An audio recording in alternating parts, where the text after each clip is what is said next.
නරමේ මම දන්නෙත් නෑ මම මෙතෙන්ට එනකම්. එහෙමද?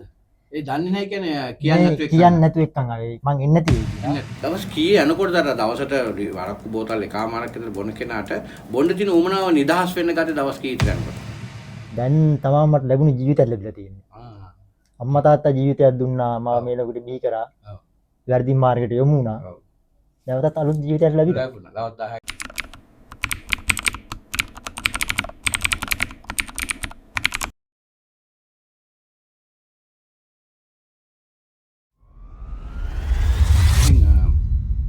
සති දෙකකින් විතර මගේ තමයි මේ එන්නේ.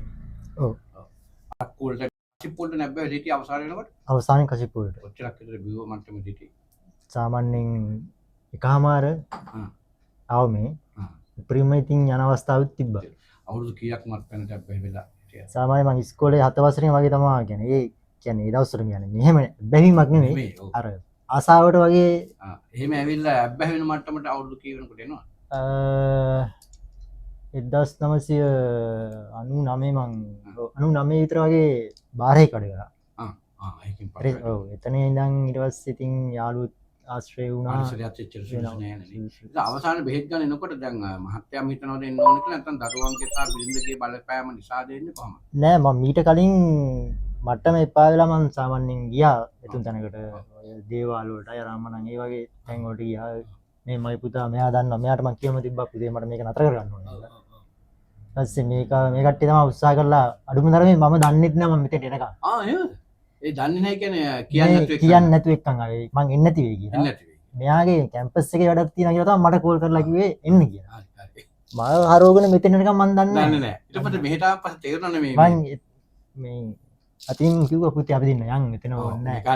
හරියන්නේ නැහැ කියලා කිව්වා පුතා. ඊට පස්සේ නෑ නෑ එහෙම හරියන්නේ නැහැ දැන් ආපු එකේ යන් මේක කරගන්න කියලා. ඒ කියන්නේ යම් කෙනෙක්ගේ අදහස් කිරුවේ නවත්තන්න උනා තිබුණ නැහැ කියන්නේ. එන මටද? ඔව් ඒක නිසානේ අර පුතා කොහොම යන් කියලා බෙහෙත් ගන්න හැරලා ගියේ ඒකනේ. ඔව්. සහ හොරෙන් දැන් කියන්නේ නැතුව ආවෙත් මෙතනට වෙනකම් මත් ඒකනේ. ඔව්. කියන්නේ මට උමනාවක් තිබුණා. තිබුණා ඉතින් දරුවෝ මොකද එහෙනම් කියලා එකන් ඉන්න බැරුව. ඒ කට්ටිය කිව්වා මම එන්නේ නැති. පුතා කියන්නේ මොකද හිතුනේ දැන් තාත්තා එහෙම කිව්වට දන්නවනේ මේ කිව්වට මේ තාත්තා එන්නේ නැහැ කියලා මොකද කිව්වේ නැතුව එකන් ආවේ.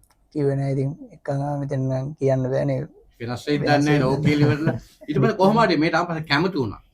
ඔව් මෙතෙන් ආවෙන් පස්සේ කියන්නේ වැටි කරගෙන යන්න ලේසි වුණා මෑත් එක්ක. දවස් 10 කරදරයක් වුණේ නැහැ. දවස් 10 අතෝටලා ඉඳන් බෙහෙත් කරන්නේ කොහොම කැමති වුණා.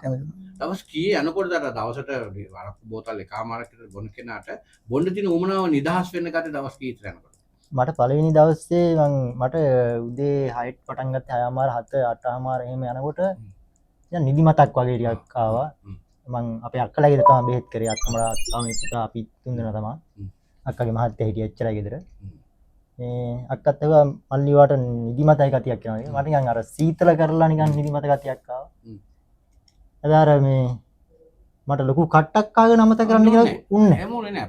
එච්චර අපහසුවක් කොහොමද කට්ට කියන කතාව වෙන පළවෙනි දවසේ විතරයි. දෙක තුන එහෙම දැනුනෙත් නෑ. දැනුනේ very good very good very good. අද දවස් 10 සති දෙකකට පස්සේ කොට දැන් තත්ත්වය කොහොමද? දැන් තමයි මට ලැබුණ ජීවිතයක් ලැබිලා තියෙන්නේ. අම්මා තාත්තා ජීවිතයක් දුන්නා මම මේ ලොකුට බිහි කරා. වැරදි මාර්ගයට යොමු වුණා. නැවතත් අලුත් ජීවිතයක් ලැබිලා. දවස් 10කින් සද්දෙන් අවශ්‍ය එවැනි ජීවිතයක් අර කිව්වාගේ අම්මා තාත්තා ජීවිතයක් දුන්නා. ඊට පස්සේ නැවත අලුත් ජීවිතයක් ලැබුණේ. ඒක ලැබුණේ අපේ.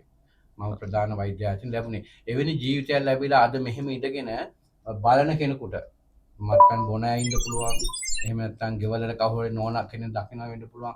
මොකද දෙන පණිවිඩේ කවුරු කෙනෙක් මේක බලනවා නම් මේක නෙමෙයි මීට වඩා ලොකු වීඩියෝ දැන් සර්ගේ දාලා තියෙනවා. මේකත් එක ආදර්ශයක් වෙයි. තවත් එක ආදර්ශයක් වෙයි. මොකද කුඩා කාලේ බොන්න පටන් අරන් ලොකු මේ නැති වුණු දේවල් ගොඩයි. මේ 1400 දවසක් කියන්නේ ලොකු මුදලක්. ඒක මට ඉතුරු නම් කරගත්තා නම් මම අද වාහනයක් අරගෙන. වැඩි කාලේ යන්න කලින් දෙයක් හොඳ දෙයක් කිව්වා මේ මොකක්ද කිව්වේ මේක එක වීඩියෝ එකක් විතරයි මීට වඩා ලොකු වීඩියෝ තියෙනවා අන්තර්ජාලයේ ඒ උනන් මේකත් උදව්වක් වෙයි කියලා කිව්වා. ඉතින් ඇත්තටම උදව්වක් වෙනවා. මොකද හේතුව අවුරුදු 7න් තමයි මේ නරක දෙයට ඇතුල් වෙන්නේ.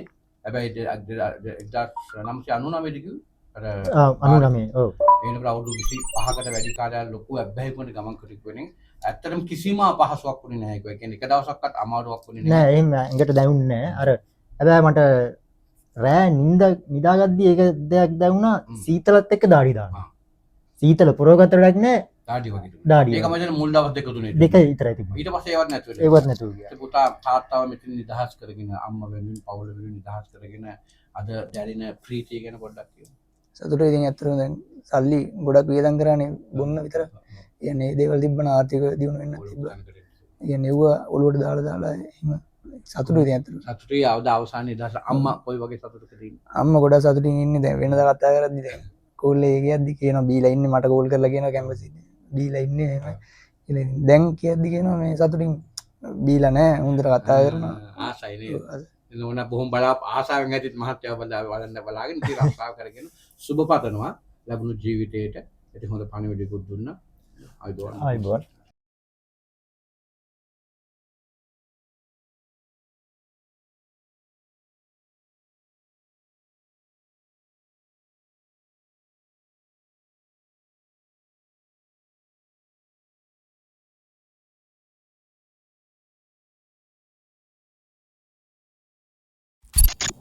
Dr. Viraj Pereira,